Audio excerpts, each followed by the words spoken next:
Imagine living your life after 50 and feeling energized and excited about your future.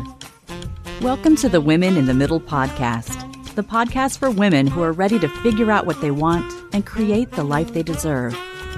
Here's your host and master certified life coach, Susie Rosenstein.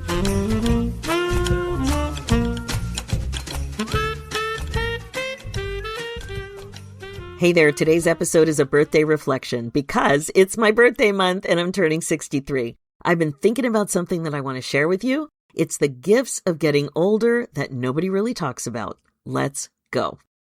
Welcome back to the podcast Women in the Middle with over 2 million downloads and counting. I am so grateful that the podcast world has brought us together. Thank you so much for tuning in. I'm your host, Susie Rosenstein, your master certified coach, midlife life leadership mentor, and certified Zentangle teacher, and I'm so happy to be here with you.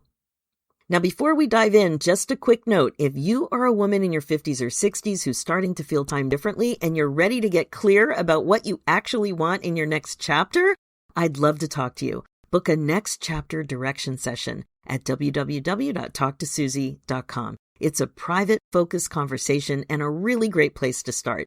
Again, it's www.talktosusie.com. Okay, let's dive in. So it's my birthday month. I think you've heard that. And I'm turning 63. Here's the thing. I am not dreading it, not even a little. Actually, the older I get, the more I notice things that feel like genuine gifts. And I'm not talking about the greeting card version of gifts, especially the little Snoopy figurines and everything that you find in there. So cute. No, I am talking about the real ones. You don't need to go to the Hallmark store to get a real gift. The ones that sneak up on you when you've lived long enough to actually notice them. Now, we live in a culture that treats aging like a problem to manage. There are entire industries built around making you feel like getting older is something to fight or apologize for, or at least hide really well. I know you know what I mean. Industries like skincare, beauty, and advertising in general, that kind of thing. But that's not my experience. And I'm guessing it's not entirely yours either. So today I want to talk about 3 gifts that I've been noticing, and I think you're going to relate to probably at least one of them. But first, a little context about why aging feels the way it does for me specifically. I've outlived both of my parents. My mother was only 32 when she died. My father was only 41. And my sister passed last year at only 52. So when I turn 63 this month, I'm not just marking another year. I am very aware in a personal way that this is time they never got. Aging has never felt like something to resist for me. I think of it as a privilege. Not everyone gets here. And I don't take that lightly. Period. I don't take that lightly. Oh my gosh. So there are gifts. There are gifts I want to talk to you about. Now, the first one is wisdom. I like to think of it as the real kind of wisdom. So I've been noticing this about myself lately. And I don't know, it kind of surprised me a little when I first caught on. I can feel my wisdom growing. Now, I want to be clear about what I mean because there's actually some interesting research on this. Wisdom is not an automatic outcome of getting older. You don't just accumulate it because you've lived a long time. What the research shows is that wisdom develops through reflection, emotional maturity, and a real willingness to grow. So it's available to us, but we have to show up for it. And here's what I've been noticing about what it actually feels like. So what wisdom for me feels like from the inside. It doesn't feel like having more answers. Instead, it feels like needing fewer of them. And this surprised me when I first noticed it because I spent a lot of years collecting ideas and frameworks, Googling everything, all kinds of perspectives. I always wanted more. I always added more information, more tools, more insight. And now something a little different is happening. Things are integrating. The losses I've experienced, the coaching work, the doodling, Zentangle, the life leadership framework, 11 years of conversations with women who are figuring out their next chapters. So things, they just aren't separate anymore. They're becoming one way of seeing. And that, to me anyway, feels like wisdom. So I'm not talking about certainty. I'm talking about integration. So you might be wondering, what does that look like day to day? So here's my favorite example. Get ready. It's very complicated. I keep my mouth shut more than I used to. Now, I mean that in groups, in conversations, in situations where maybe 10 years ago, or for sure 20 years ago, I would have jumped right in. I would have defended my point. I would have offered my perspective, sometimes when nobody asked for it. So now I'm much more likely to watch. I observe. I let things land before I decide whether I have anything worth adding. And before I do actually say something, I've started to ask myself, like I've started this internal conversation already before I open my mouth. Why do I actually want to jump in here? Is it to contribute something useful?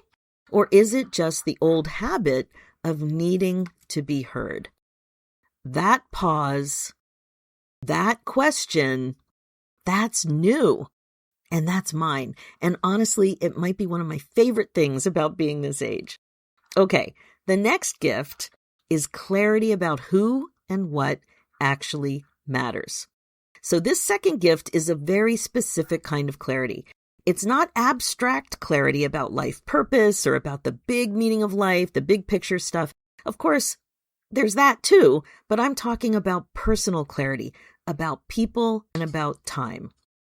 So when you've watched people you love die too young, something shifts in how you think about the relationships that matter to you. So I have a best friend. I've talked about her on the podcast before. We've known each other since high school. She lives out of town. And for years, because life is so full and so busy, blah, blah, blah, yada, yada, yada, things come up. And we'd talk about getting together and it just wouldn't happen. Like years would go by sometimes. So this year, I made a real commitment to change that. This change actually started when we turned 50. But now that we're both over 60, we don't want to just see each other every couple of years. We really want to work on trying to see each other every year.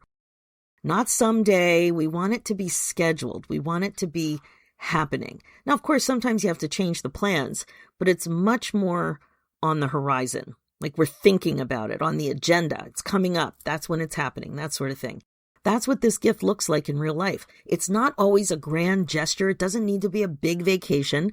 It's just a decision that says this person matters, this time matters, and I'm done treating it like something I'm going to get to eventually when I'm less busy, when I blah, blah, blah, like who knows what it is that I'm thinking in my mind and what you might be thinking about when you're going to give yourself permission to do that thing, to want that thing. So your version of this might look different, but I'm guessing you know exactly what I'm talking about. So here's gift number 3, simply being alive. Now, this third gift is the most straightforward one, being alive. And I know that sounds obvious, but I mean it in a specific way. At this age and stage, especially when you've lost people you love, there's a recognition that starts to settle in. Now, you might not feel like panicky about it, although every once in a while you might. And I'm not thinking about it in a morbid way. It's just awareness. Awareness that this is the time. Time matters. Not later, but now. And when you actually let that in, rather than pushing it aside, it becomes really clarifying, like it really helps you. It helps you prioritize. It helps you say yes to the things that deserve your time and no to the things that don't. It makes ordinary days feel less ordinary. This is a gift, and I like to call it a real gift. Now, here's what I want to ask you. What are the gifts of getting older that you've noticed in yourself? Not what's harder. It doesn't have to be something harder. It doesn't have to be about something that you lost. What is actually better? It's like we're turning it upside down. What's better? Because you're older. Because I think a lot of women at this age and stage haven't given themselves permission to name those things out loud. We are so conditioned to think about aging as less than, aging as subtraction, what we're leaving, what is changing, what we miss, what is gone. And sometimes we're just so in that we miss something else. We miss what's actually showing up. So the patience that you didn't have at 40, the confidence to say no without a 3-paragraph explanation, the relationships that have survived long enough to become something really solid, the ability to sit with uncertainty without completely spinning out. Now, these aren't tiny, small, insignificant things. These are gifts. And noticing them, really calling them out, claiming them, putting a name to them, that is an act of life leadership. It's the opposite of coasting. It's the opposite of winging. It's choosing to see your life clearly and lead it on purpose. Okay, that's what I have for you today. Now, if this episode resonated and you're ready to do some of that intentional thinking about your own life, your next chapter, what you want, what actually matters to you right now, I would love to help.